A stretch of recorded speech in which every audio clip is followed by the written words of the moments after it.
How to see someone's location on iPhone. Hey guys, welcome back to the channel.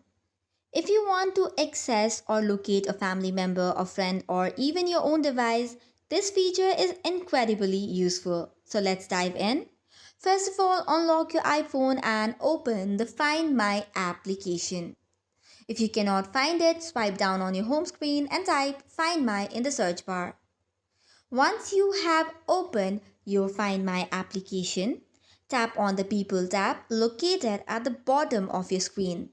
This section shows all the people who have shared their location with you. Now tap on the name of the person whose location you want to see. Their current location will now appear on the map. If the person isn't sharing the location with you yet, you can request it. For this, tap on Start Sharing Location, then choose how you would like to send the request via message, mail, or another method. Once location sharing is active, you can tap on the contact name to see more options like getting directions to your location, notifying you when they arrive on a place, or stopping location sharing. So this is all for today's video. For more such contents, do not forget to hit the like and subscribe button. Thank you and keep watching.